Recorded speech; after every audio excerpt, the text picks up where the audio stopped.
Are you ready to take your business to the next level?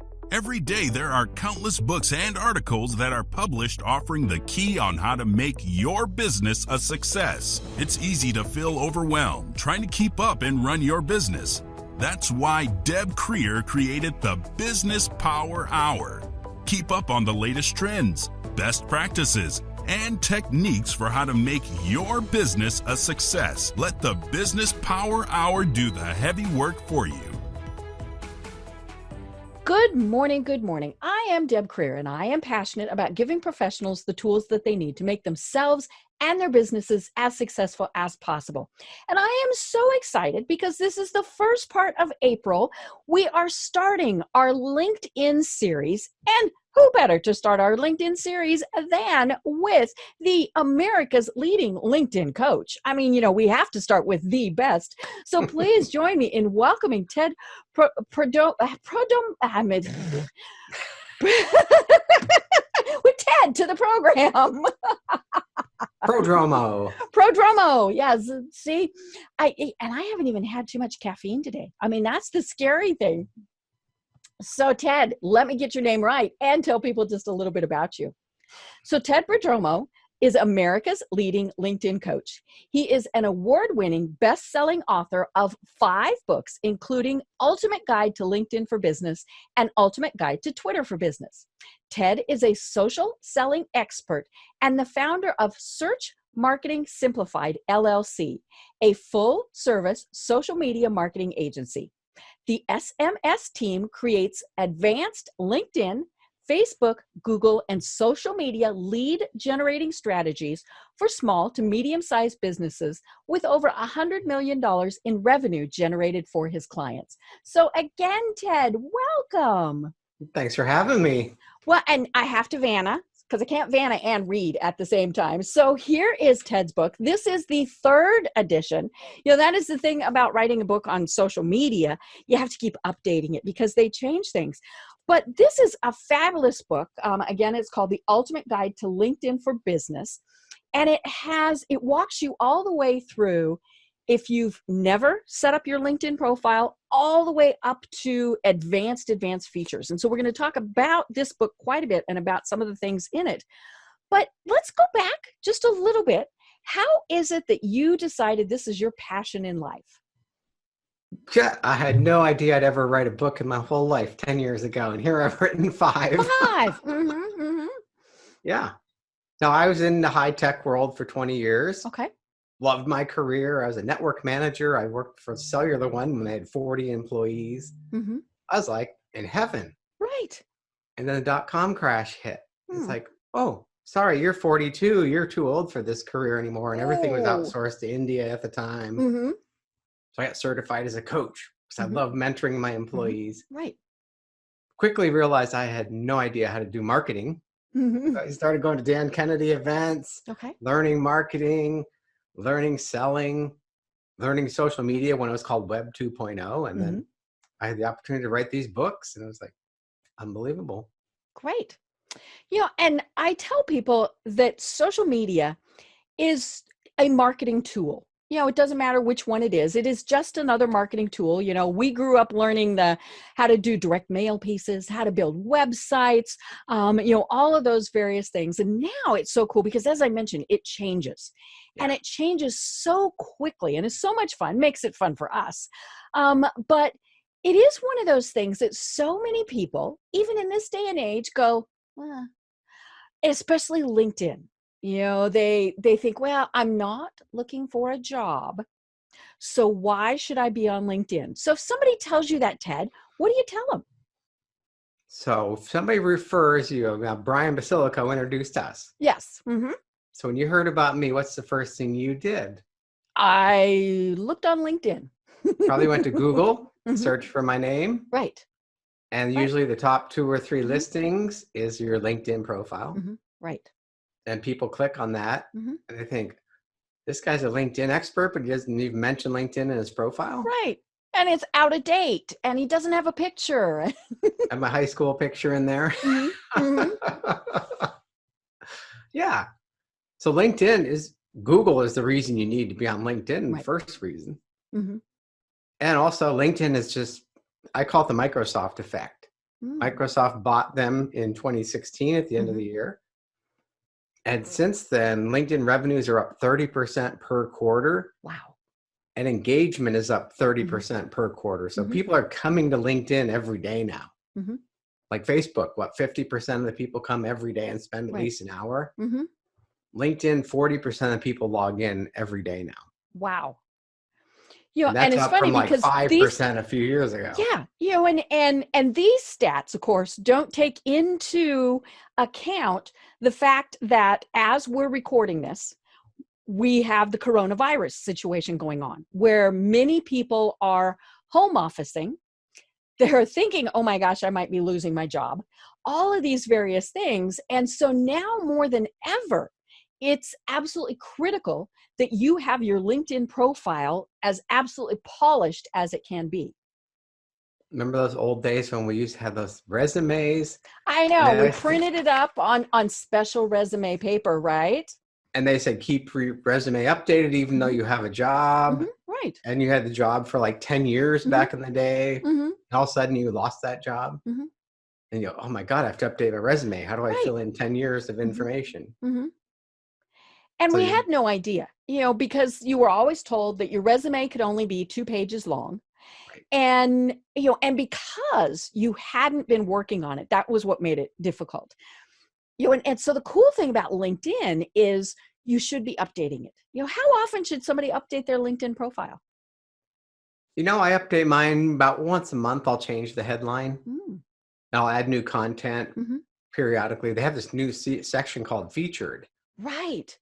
And that just came out a couple weeks ago. And that lets you actually I don't have it yet. Oh, you didn't get it yet? No, I don't think I have it yet. Oh, try clearing your browser cache. Oh, okay. LinkedIn always doesn't refresh properly. Oh, that's true. Or try a different browser and see if you get it. But it's basically, you can put content right in there. Okay. And actually link to YouTube, your YouTube channel, or Vimeo if you use that. You actually link away from LinkedIn, which is something they'd never let you do in your profile before. Right. Yeah, because like Facebook never ever wants you to leave Facebook. And so when you put a link to something else, they ding you. They just don't show it to people. And so I love the fact that LinkedIn goes, you know what? They'll come back. It's okay. Exactly. No, they're making it much more interactive. They've done a lot. They've integrated with Office 365 if you use that. And all the Microsoft cloud products. Wow. So if I get an email from you in Outlook, I can hover over your name now. It pops up a new window and then it says, here's your LinkedIn profile. It gives you a summary of your LinkedIn profile right Holy schmoly. Yeah. Okay, we all have to try that. Everybody go home after this is done and try that. And I knew that they had some plugins and things before that would kind of integrate, but it didn't always work, and sometimes it got stuck. And so now the fact that, obviously it's because they are the same company, they play nice together. Yeah. And also I can send you a LinkedIn invitation right from that window. Wow. If we're not connected. I use Sales Navigator. I can add you to Sales Navigator with all these little clicks right from within your email program. Right.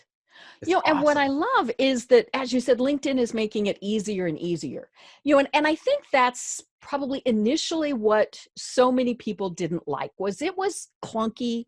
It didn't always do what you wanted it to. Now, they didn't change it an awful lot. It wasn't like you logged in and this button was no longer there or anything like that, but it just really didn't do what you wanted it to do. So it's very exciting that they're figuring out, hey, you need to do these things. Well, they were focused on, it's the place to find a job, put your resume up there. And 2/3 of the revenue still comes from job postings and recruiters. But there's advertising is finally starting to come around too. They're seeing there's like so much more they could make money off of. And they're starting to monetize it. Well, and there are, when I'm going through my news feed, I do see quite a few sponsored posts. I like that. I don't like that. But let's talk about that, because we are talking about how to use LinkedIn for business. And I have written down here in my notes to talk about advertising. So why should somebody advertise on LinkedIn? Well, LinkedIn ads are not for everybody. They're not really for small business owners. They're for really top of the funnel and mid funnel. Okay. So if you're offering an ebook or a book Mm-hmm. and you're going for a quick sale, Mm-hmm. you're not going to make money from Okay. LinkedIn ads because they're more expensive, but they're higher quality. Mm-hmm. Mm-hmm. So if you're selling a product coaching services like $15,000 to $20,000, or if the lifetime value of a customer is over $15,000, it's worth paying $5 to $10 a click. Okay. And you get, you can target it much better, and you get much higher quality leads. Right. And targeting is, of course, what's critical in this. How many times do we see an ad? Let's talk about Facebook, where somebody just picked a demographic, as in 10 miles from a zip code, right, or an age, or something so generic that these things pop up, and you're like, no, and because you want people to pay attention. It really doesn't matter if people that aren't going to buy it or aren't even interested don't even see it. So get very targeted with who it is that you want to read your ad. Why do I keep seeing ads on Facebook for hair replacement and treatments? I don't know. I see them for things I'm like, no, really? And so somewhere I've looked for something. I'm thinking, something triggered, and I'm like, where did that come from? I know, it's creepy. I know it is. It's a little bit creepy sometimes. But I also, I'll be honest, there are times where I cheat, and I'll do that just so that I don't have to keep looking, because I know Facebook will start showing me ads. But LinkedIn, it is still and will always be, the professional platform. And I think that maybe that's one of the reasons why more people are going there. I think we're getting burned out on Facebook. It's fun. You get to go and see somebody's pictures. You get to see, whatever TV show they like. You get to read about whatever politician they hate or they love for that 5 minutes. Good fights on Facebook. Oh yeah. And the nice thing is you don't see that on LinkedIn. Now there could be a little bit on there if it pertains to somebody's business. I had someone ask me one time, I was helping them with their profile, and they had done a lot of volunteer work for political campaigns. And they said, should we put that in there? And it was, it was a candidate that really hadn't been terribly controversial. So that wasn't going to turn a lot of people off. But this person had done things like manage budgets for them, manage volunteers. I mean, they did things for this campaign that they really needed to be bragging about. So I said, that's what you brag about, as opposed to the candidate. Right. That makes perfect sense. Same thing with religion. There are many people who either volunteer for or have a job that is in some way religious, but it's okay to talk about it on LinkedIn as long as you're keeping it professional. Yeah. Don't go crazy. But I noticed, actually, if people start putting political things on there, in the comments, people call them out and say, this is not the place for that. Go to Facebook. Oh yeah. And even if it's that they've taken, kind of, it's been a post that was okay, and then somebody commented and no, it's like, no, this is not the place for it. Right. Yeah, you can post, I ate scrambled eggs for breakfast, and somebody will turn that into a political argument on Facebook. I know. What do you mean? Aren't they free range? Don't we? It's incredible. Yeah. My friend Alex Mondosian, do you know Alex? No, I don't. Yeah, he's one of the original internet marketers from years ago. So we get together. He lives by me, so we have coffee. And he says, LinkedIn is like a library. Everybody's really polite, so they don't piss off their boss. Right. The same people go to Facebook a minute later, and it's like a playground, and they let their hair down, and they're like getting into fights with people. Right. And we kind of whisper on LinkedIn, right? We're being polite. We're not, and maybe that is because your boss might be there, or a potential boss or a potential client or something like that. You are much more well-behaved when we're on LinkedIn. Yeah. You only share professional content. Yeah. Right. It's funny how your mindset shifts like literally in seconds, though. You go from one tab on your browser to the next, and you're a different personality. Right. And I love one of the things you mentioned in your book is that you would do, you'd go on LinkedIn during the day when you were working, And then in the evening, you'd look at Facebook. And I think that is true. People really do, because that way your brain doesn't get mixed up and you don't post the wrong thing. But, Right. maybe that is where we are more focused on being professional when we're on LinkedIn. And maybe that is during the day. Yeah. And you can waste a lot of time on Facebook. It can be fun. Right. Now I'm spending a lot less time on Facebook these days, actually. It's just, Right. it's getting, people showing so much fake information, false. Oh. They think you're doing a good service by sharing this article, but you look at it, it's Right. like, that's not accurate. No. And you want to go back to that person and say, how on earth could you believe this? Right. And you don't see that on LinkedIn usually. Every once in a while it's like, whoop. But yeah, what I love is, you can go down the rabbit holes on LinkedIn, but you're learning something.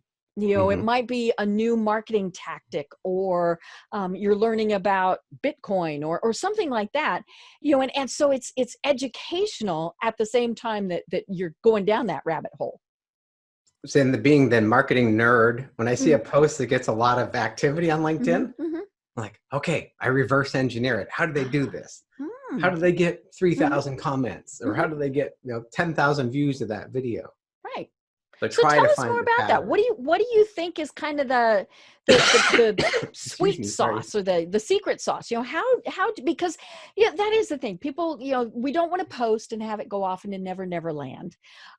Even though we recognize there are lurkers, there's all sorts of things. But what gets a post noticed and shared? Hold on 1 second. I'm going to cough. I'm battling that same little bug in the throat. I know. We've all got that tickle that is just panicking all of us right now, right? Yes. Yeah. So there's no rhyme or reason to the algorithm. It's to be honest, because sometimes I'll post things. I'm having a debate. Somebody posted something, the external links. If you post something and send people to your website, LinkedIn will kill it. They won't show it to many people. The last 2 weeks, I have posts that go with excerpts from my book. They're getting more traction than ever. And I'm linking away from LinkedIn. Or other people saying they don't get any response. And then maybe next week, mine won't work. So they're always tweaking that algorithm. Right. But if you're providing good information, quality information, LinkedIn likes that. Right.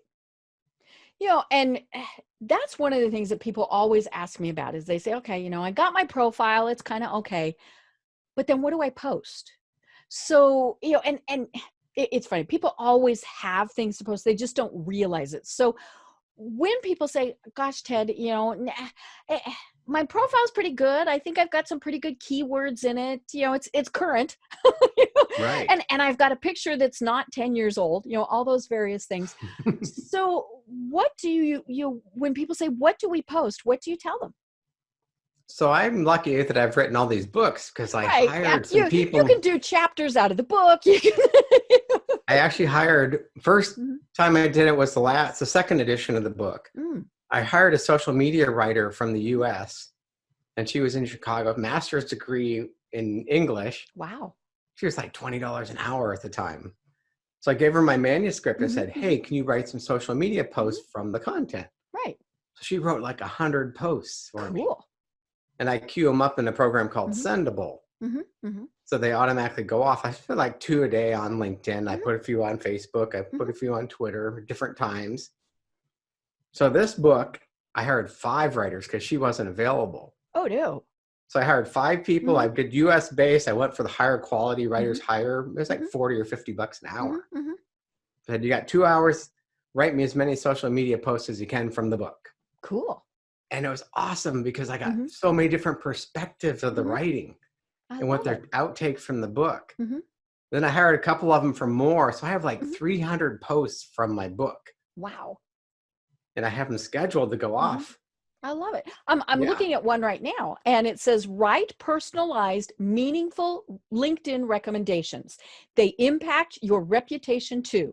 Get your free LinkedIn profile guide at, and then you have the link.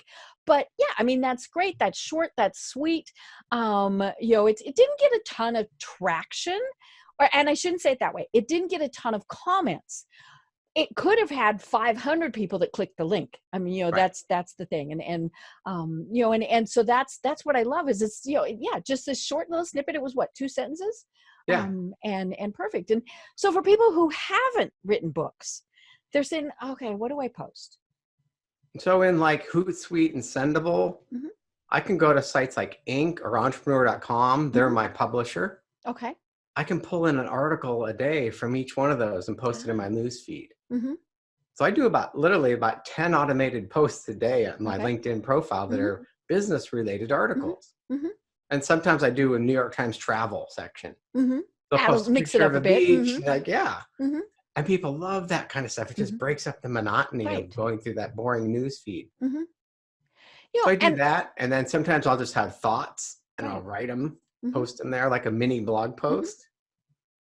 I write articles on LinkedIn, but they're not getting the traction they got a year ago. Yeah, they used to. I mean, it used to be that you did an article, and they've called it different things throughout the course of time. And those seem to just not be, it's back to it seems like they want short and sweet. Yeah. And those will show up in Google search results sometimes, the articles, but not like they used to. Right. So I don't write as many articles as I used to. I just kind of try to interact with people through the messaging is where I'm spending most of my time these days. And I'm sure it's not cut and paste messages, which is so funny because I noticed today that one of your posts that you were talking about was that there must have been a class somewhere and they were all told this is what you say when you want to connect with somebody because you got a whole bunch that was, the exact same thing. 8 of them in 10 minutes. And now you and I have, I think, 350 mutual connections. So, if somebody goes to one, we're going to pop up on all sorts of things. But folks, this is not rocket science. Yes, there are templates that say this is, a good way to start interacting. Personalize it, folks. Personalize it. At least make it look like you looked at my profile. Right. I go to a local networking event. I've been going for years. We're doing a virtual one. I'm the speaker this month. Hey! They're doing their first virtual event. So I was like, okay, let's say we met at this networking event in person. We never met before. What would you say to that person? Right. It's a casual conversation. Hey, how'd you get started in your business? Tell me about your business. What brought you here today? What about the weather? I mean, right. But what happens for some reason online, they think we're all bots at the other end. Right. So they can just blast automated messages at us and try to sell us stuff. It's like, so what I do with my clients now, first I'll have them read their about section, or read their LinkedIn profile out loud to me. Like your professional headline, like boring job title usually. Right, because that's the default. Yeah, and the about section, it's like they really have like third person telling the story about Ted and how he grew up and blah, blah, blah. It's like, it's boring. So I have them read that out loud and they go, oh my God. I know. Why would you want, and mine's third person. Yeah, I need to rewrite mine. If you're like a super high level CEO or something, hey, that may if be you're saying appropriate. Bill Gates does such and such. But if we're at a networking event together and we're having a conversation, make it conversational like that. Right. That's more pleasant to read. Plus, we don't read, we skim. Right. So you got to have some catchphrases in there that'll get their attention. Right. Same with the messages. When you invite people to connect. We just met at the Bay Area Networks. Bay Area Consultants Network is the event. So you exchange business. You used to shake hands, but not anymore. I know. Now we go. Right. But it's that conversation. Hey, let's connect on LinkedIn. Don't do a sales pitch like these people are doing. Right. Well, and I always remind them, it was great meeting you at the Marietta Business Association. Right. Because as much as I like to think I'm pretty memorable, I might not be. So I might need to remind somebody where they just met me. And more importantly, maybe we talked about something, so I could say, here's a link to that article that, that I put in, that we talked about, or, wasn't the speaker great? Can't wait to read his book, whatever it is, personalize it. Yeah. It doesn't take long. It's like a few seconds. Right. I use Text Expander. Do you use Text Expander? I don't. What is that? It's a program they have on a Mac and PC now. Okay. So you can put in shortcuts for things. Like if you say happy birthday a lot, you can do like semicolon HB. It'll fill in happy birthday. Okay. Yeah, I do that on some stuff. And yeah, so it automatically knows, oh, this is, so that I don't have to type out happy birthday every time. Mm-hmm. And then you customize the message for that person. Like I said, hey, we talked about this article. Here's their LinkedIn profile guide. Right. Simple stuff. And when they connect, don't immediately send them back a bot. That's the thing that drives me nuts.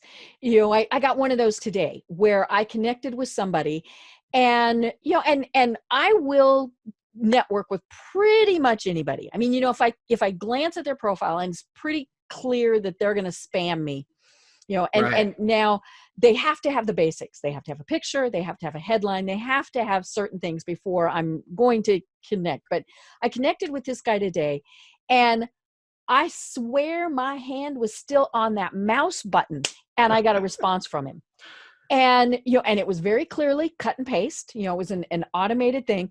And it was, we have so many mutual connections. We had this many mutual connections, which is kind of unusual. I mean, when you start having as many as we do, but it was like, no, no, or my favorites are the people who clearly do not read my profile. And so they're going to help me with LinkedIn or help me with social media. I'm like, didn't read my profile, did you? You mentioned Brian Basilico. I mean, I love when Brian goes back at people who have sent him those things. And every once in a while I will, and it never goes well. I mean, they don't. Well, they never reply to me when I call them out. Yeah. I called out one person one time, and it was very interesting because this was someone that I knew in the real world and knew really pretty well.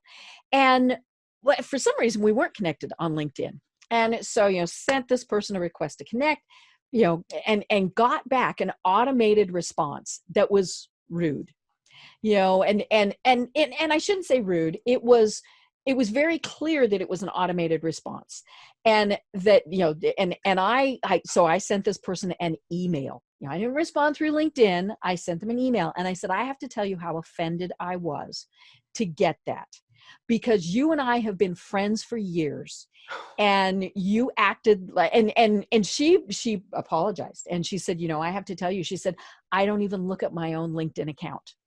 Now, this is someone who does LinkedIn training. So that was the little, but she said, she said, I have an assistant who does all of that. And she just she cuts and pastes. And I said, well, it really was very offensive. And I said, and if this is something that you're going to teach people how to do, you're doing people a disservice. Right.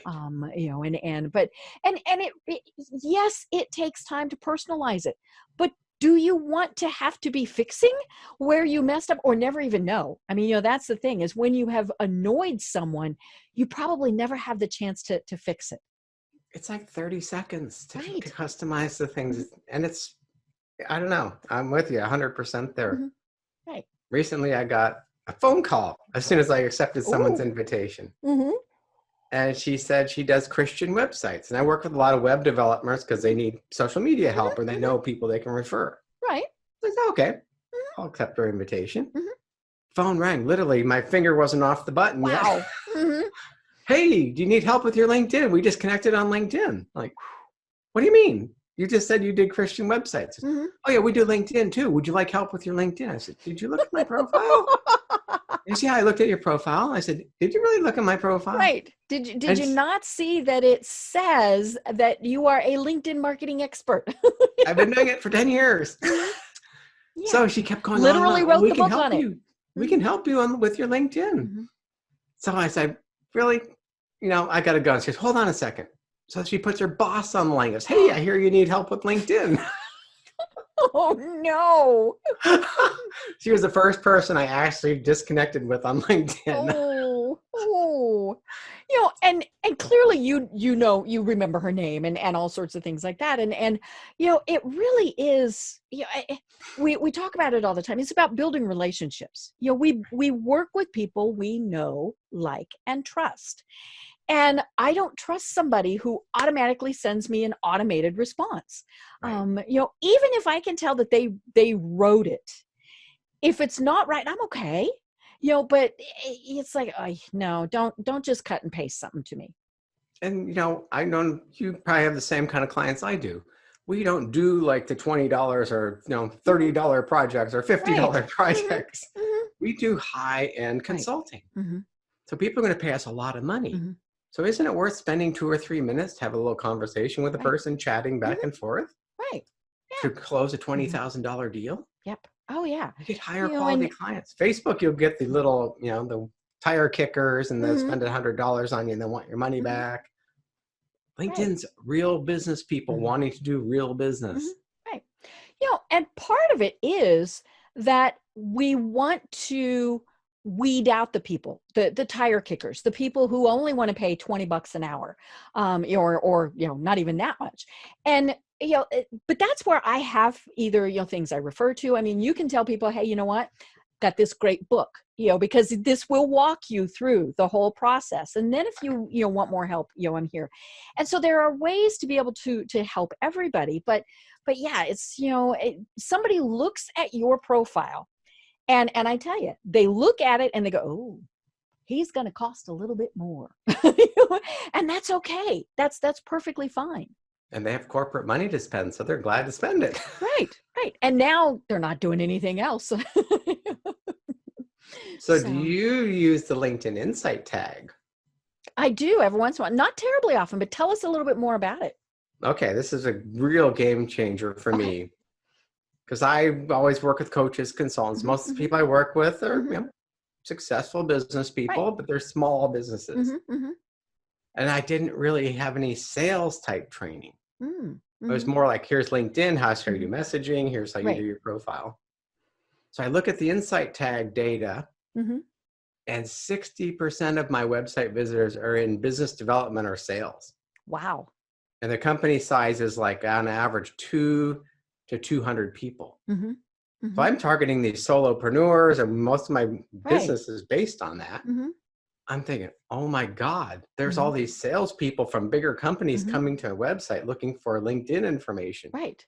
I need to create a sales navigator training program and reach out to those people, because that's going to be, it just totally changed my whole game, my whole product line.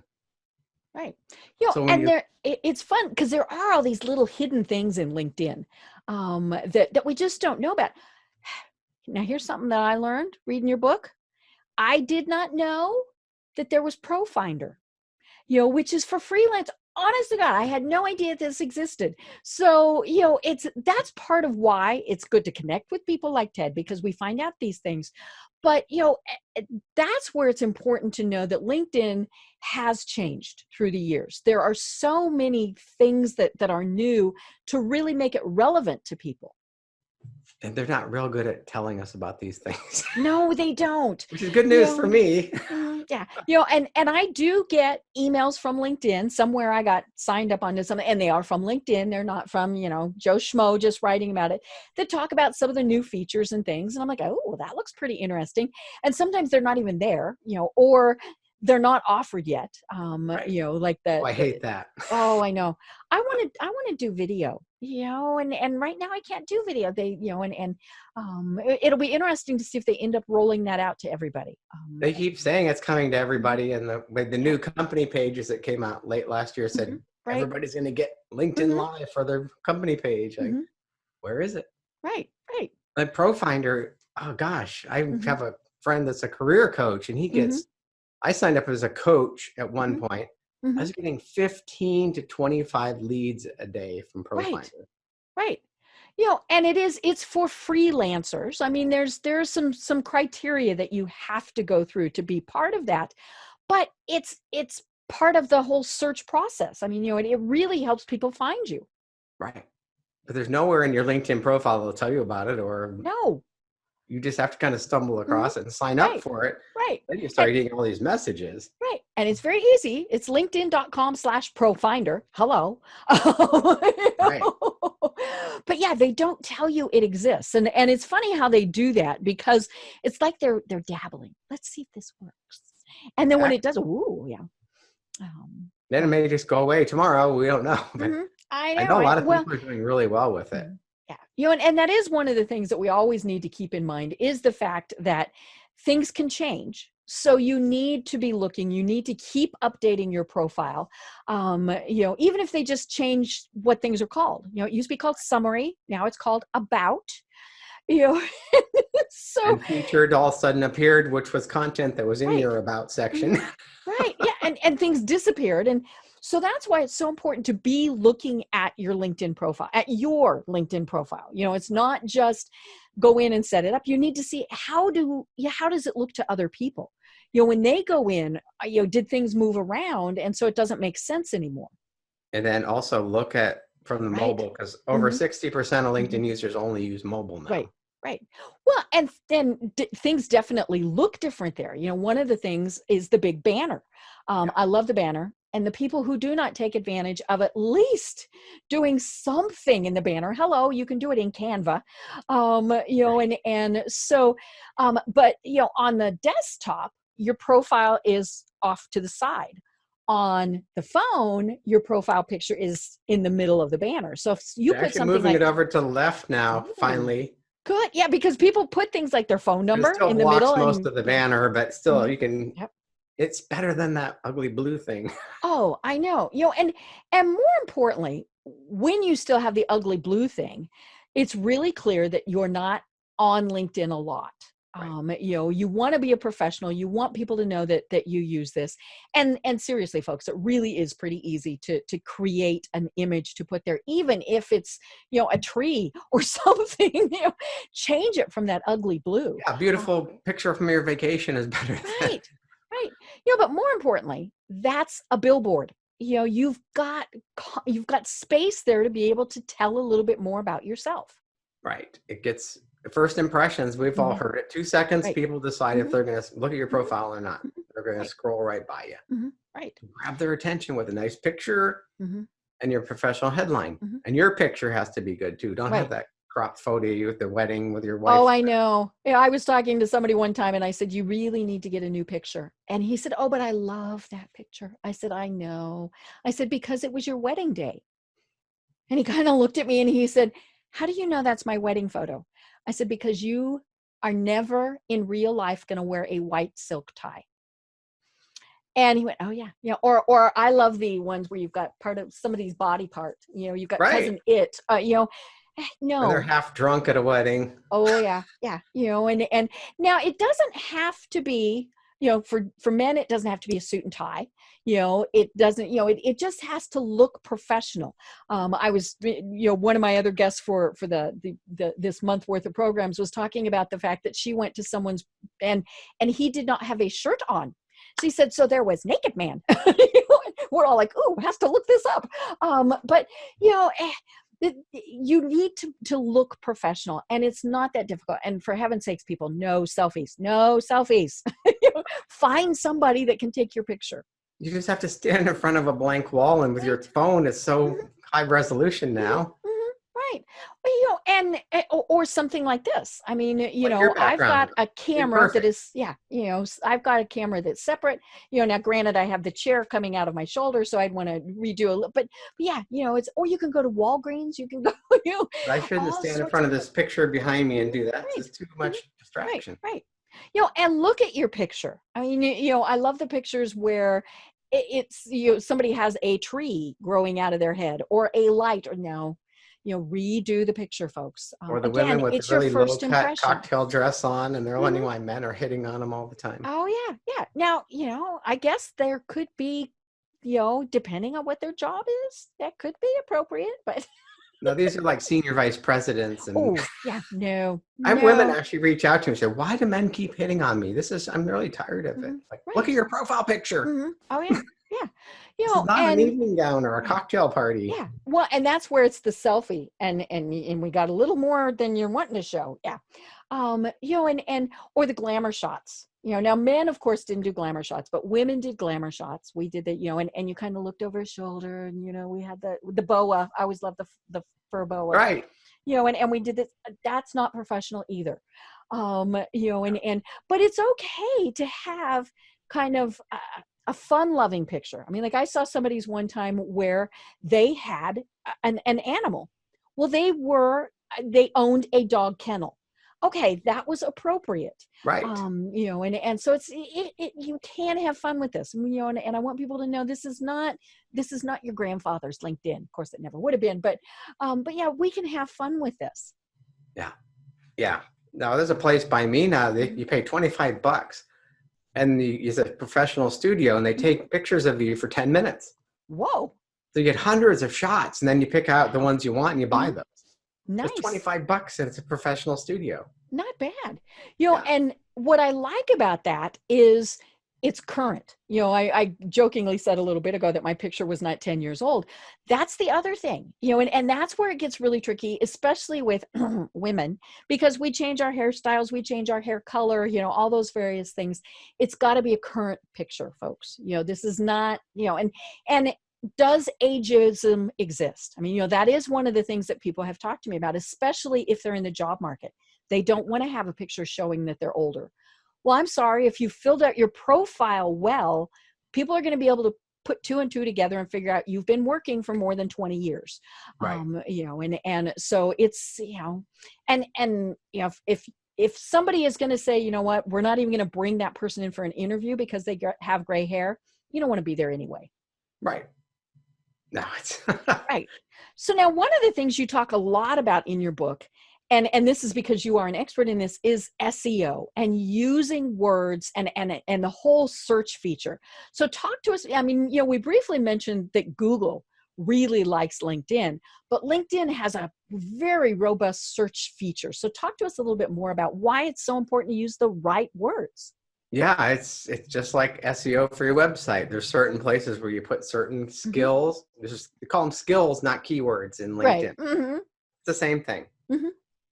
So you just, certain places, like one place, if you put in your name field, you'll rank really well, but I hate people who have all these keywords stuffed into their name field. Right. And technically LinkedIn doesn't like that. I mean, that's, you know. No, it's against terms of service, but they won't do anything unless people report you. Right. It just looks tacky. Right. Yeah.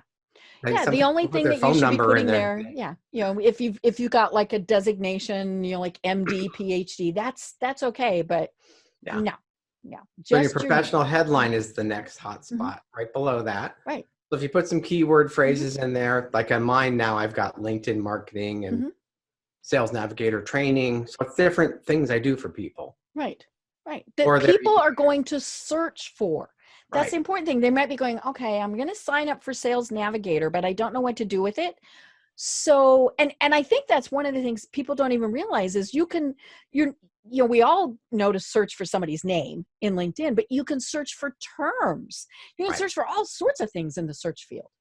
And you search Google for Sales Navigator training, LinkedIn content can come up. Right. And then another hotspot, there's also, you fill out those skills. There's a whole section where you choose skills. So those are the things you want to rank for. And then your job titles. This is one people really don't know about. So if you look at my profile under my company, I have about 10 different jobs under. Right. Yeah, I'm looking. You do. You've got all these different ones. And each one, the job title is a keyword phrase. Okay. Or skill. And then in the little description, do a 1 or 2 sentence description for that specific skill and mention those skills again. And you rank for that stuff.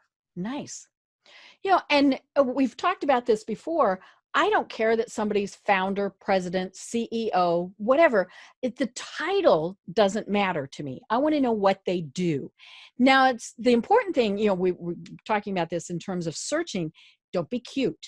You know, if people aren't going to search for that, you can, you know, it doesn't matter how cute you were, you still have to use terms that people are going to look for. Right. And I used to teach, I still teach it. You can have your professional headline as I help, who do you help, and what problems do you solve for them? Right. And I use that, and it's not getting as much traction as it did even a year ago. I'm finding the skills-based one is working better right now for me at least. But you always have to test it. Put it out there about once a month or so. Right. Like if you work with attorneys and you solve a certain problem for attorneys, change your headline to that. Right. And then go view some attorneys' profiles. And they get notified that you viewed their profile, they view you. Right. They're going to, why did this helps person attorneys with their books or whatever. Yeah. I help attorneys with their marketing. Right. And they're like, ooh, what do you mean you help attorneys with their marketing? Right. Oh, I help. like that. Ooh, that's I a good do little Google ninja AdWords trick. for attorneys in San Francisco. Mm-hmm. Like, oh, Wow. Yeah, I it's a love good that. little trick. It takes time to view their profiles. You Right. can automate it, but I don't recommend that. No, and and there might be some that you don't want, and don't want to look at and things. But yeah, I love that. That's very cool. Yeah. I call it my peekaboo method. Yeah. I look at your profile, you look at mine. Yeah. And I've actually made connections with people by doing that. And now I don't recommend doing this a lot. And I always tell somebody, so I might go, I see that, you looked at my profile. So then I look at your profile. We're not connected. And so I send you a request to connect. And I say, hey, Ted, I see you looked at my profile. I don't know why, but it would be interesting to connect with you. Yeah. Most of the time that works. I've made some really good connections that way.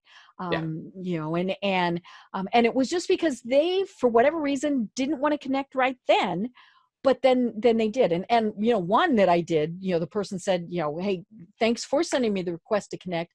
I work for a big company based here in Atlanta, and we're getting ready to lay people off, and we're looking for people to come in and help people with LinkedIn.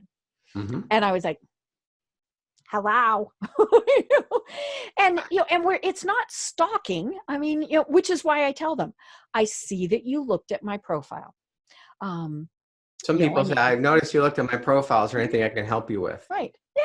Yeah. Now you have an unusual name. I have a pretty unusual name too. So it's not that they probably got us on accident, but you never know, where it's, and again, the least that's going to happen is they're going to ignore you, so it's great. What other networking tips do you have? Because that's the one thing that I think really throws people is, who do we connect with? Well, one thing too, I do that same tactic when people follow you. People can follow you on LinkedIn without connecting. So they see your content. So if I notice so-and-so followed me, I'll reach out to them. Hey, I noticed you followed me. Let's connect so we can have a conversation, or we can communicate easier. Right. I'm not trying to sell them anything. I said, hey, you're following me. Yeah, you're obviously interested. Let's complete the connection here.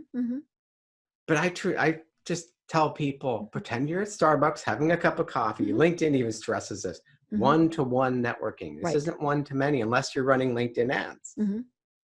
But pretend we're having a conversation, and it takes more time, but you get good, high-quality business. Right. So I call it planting seeds. You're the farmer, and you're a farmer. Then there's the hunters out there that are the ones that are sending the aggressive marketing messages before we connect, when we connect, after we connect. Right. Then there's times you can go hunting. You build up a relationship with people. Hey, I'm doing a Sales Navigator webinar next week. I'd love to have you join me. Right. And that's where the search features come in handy, because, maybe it's an in-person webinar. So you only want to, to reach out to people in a certain location. Right. And all these various things. So it's great to have those, and now, granted, some of them are a paid feature, but to some degree they all come with the free version. And and I always tell people, try the free version. There's nothing that says you have to pay for it.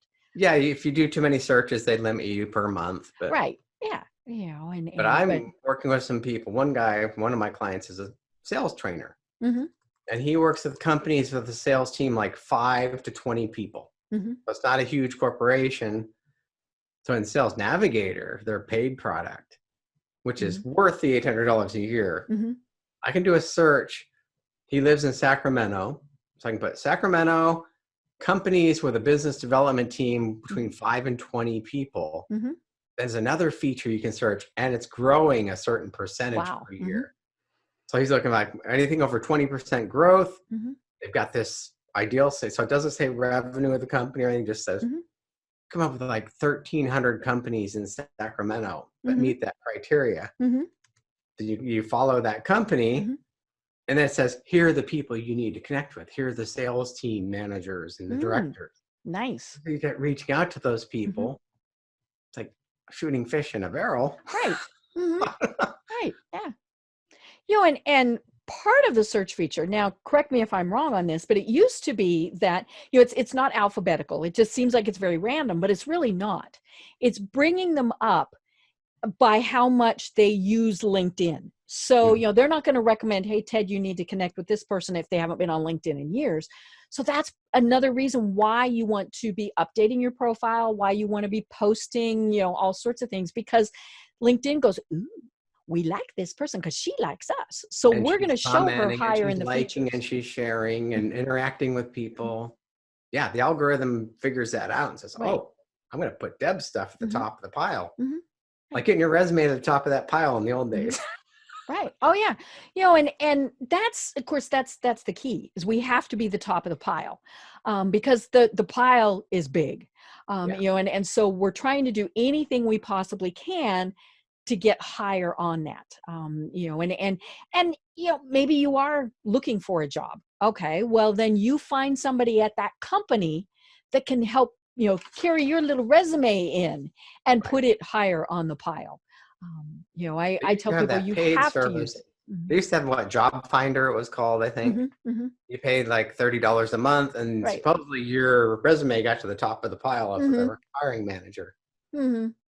I don't know if that ever worked, but they don't do it anymore. No, that feature disappeared. And that is one of the tricky things, is, that is where somebody can keep their profile hidden, is, if they're a recruiter or an HR person, things like that, because they don't want pestered. I mean, they don't want to be nagged to death, but yeah, it's, and I always tell people, look for people who used to work there, and find out why they left. Now, is it true? Maybe not, but you're going to get a lot of fun insights, by talking to somebody who used to work there. Yeah. And boy, things that we did 10 days ago are so different now. Right. I know. Yeah. And I think that's going to be one of the things that we will find when things have calmed back down after, we're out of self-quarantine and, all of those various things, that I think we're going to be doing much more online, because it worked. It saved time. Look at all the people who are now meeting online with Zoom. It's funny. I heard people today, and I was a little leery. They were saying, "Oh, Zoom has really slowed down." Knock on wood, we're doing good. They slowed down. The free version is more than right. Yeah. And I've got the paid version. So, and I have good Wi-Fi and all of that good stuff. But I think we are going to discover that we can meet virtually, that we're going to research people more online before we ever meet with them. We're going to save time, all of these various things. And that's where, folks, if you are home, and it's funny, when you work from home, you do in many ways your schedule is different, obviously. Yeah. So you might have the 15 minutes in the morning to be looking at your LinkedIn profile, and the 15 minutes in the afternoon to be looking, and you're not worried that your boss is looking over your shoulder, right? So go through and look at it, even if your job is 100% fine, stable, all sorts of stuff. You never know what business connections you're going to make through LinkedIn. So always have it current. There's going to be so many opportunities in a few months that didn't exist. Right. Yeah. And if you really are looking for a job, you can, in your settings in your profile, there's a little toggle you can do that I'm looking for a job, and it lets the recruiters with the recruiter subscriptions know. Right. Yeah. And I think we're going to discover that there's a lot of new business partnerships that come from this, where we figure, maybe this is a great way to do this. Yeah. I was just reading an article about, everything's manufactured in China now, but with this, there's people have to diversify. They realize we're making more money by doing it over there, but when it disappears, I have web developers in the Philippines, a typhoon hits, I hear from them for 3 weeks. Right. Yeah. Like, I can't do business like that. Yeah. And things like that happen. I mean, especially weather related. It happens here. We have hurricanes, we have all sorts of things. It's funny, I'm from Colorado. And so there would be times where we would be without power for a while because of snowstorms, and so we discovered, there are different ways to be working. Hey, we got the fires in California. They're turning off our power. So This is true. Yeah. Well, and you guys, we have brownouts and things like that when, and so it's interesting and it's fun. I love seeing all of the innovation that comes from things like this, and how we work with clients differently. We don't have to be in the same room with them. We can do this. This works perfectly fine. I'm having so many great calls this week, reaching out to my clients. Hey, are you okay? You safe? Can I do anything for you? Oh, yeah. Yeah. Not about business. It's about your life. Right. Yeah. And it's about, what can I do to help? And just little things. See, there we go with the tickle again. See, I gotcha. Well, Ted, oh my gosh, we are almost at the top of the hour. I didn't get through my notes. We never do. So we'll definitely have to have you on again. But what are some final tips and thoughts that you have for people, especially maybe now where things are changing very rapidly? I have a different approach to LinkedIn than a lot of people. Instead of the boring messages and formal messages, I ask questions like in the welcome message, silly thing, like, just for fun. Tell me something interesting I wouldn't know from your LinkedIn profile. Or just you ask people that, or I put a fun message out saying, I keep seeing your profile everywhere on LinkedIn. I think they want us to connect. And people enjoy that. They laugh. It breaks the ice. Right. So have fun with it because everybody else is cut and pasting boring messages. Yeah. You are a person that I should connect with. We have a mutual connection. Yes, I got that one last week. Hey, I love that. Yeah, like I said, you and I have 531 mutual connections. I'm going to connect with that person. We have one connection in common. Right. Have fun with it. And of course, I go and I look and I see, who is that one person? And usually it's somebody I have no idea who they are. No, just have fun. Enjoy it. Share fun pictures. People need some fun right now. And put fun in your profile. I put in there what type of books I like to read. It's okay to put a little bit of personal information. And this is not Facebook, folks. Because people do business with people they know, like, and trust. Yeah. And that's why we have the volunteer section. That's why we have all of those things, because it's part of who we are. And it lets people know, hey, I really want to work with this person, or maybe not so much. Yeah, I was on a webinar last week and the guy said, you can't use those fun messages. My clients would never go for that. I'm like, hey, I got senior vice presidents accepting my invitations with fun messages. Right. And you're not being silly. There is a difference between silly and stupid and having fun. We're in a really serious time right now. So if we can make somebody laugh or at least smile, why not? I got a great invitation. The last one I'll share with. Guy said, I want to send you a clever, witty, incredibly, I got it right here. I want to send you a really witty and, that's the different one.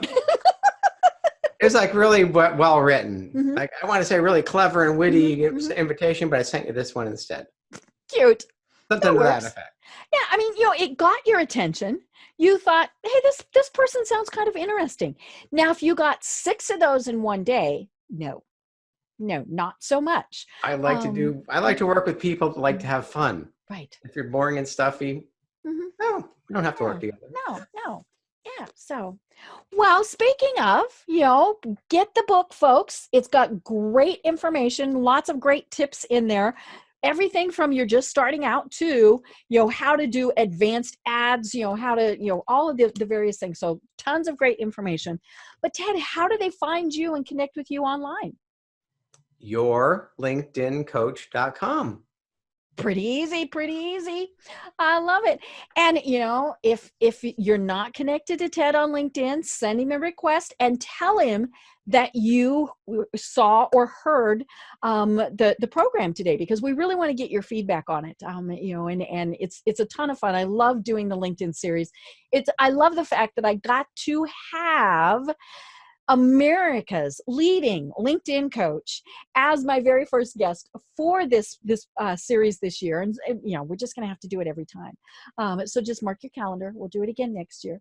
I'm saying we can talk for days on this stuff because we love this stuff. It's fun, and I enjoy it. That's part of, people ask me, what do I get out of the program? Hello, I get to talk to the coolest people in the world about stuff that is so much fun. And I just really enjoy it. Well, do you have any final words of wisdom for everybody before we end? No, just stay safe, stay healthy, and we're going to get through this. We're going through a time we've never experienced in our lifetimes. We'll never will again. Right. So just reach out to people, tell them you love them, give them a hug. No, don't give them a hug. No, virtual hugs, only virtual hugs. Yeah, look, we can't even touch people anymore. I know. We're very different times. So reach out to people that you do business with and just see if they're okay. Right. And it might be that they just need a little something. Sometimes they just need to know that somebody cares. That really is it. Yeah, everybody's scared right now. We don't know what's coming. So just reach out. Yeah. And let's all be a little bit kinder and a little bit more gentle. Yeah. Well, I'm Deb Creer. I've been having an absolutely wonderful time talking with Ted Prodromou. See, there, I got it.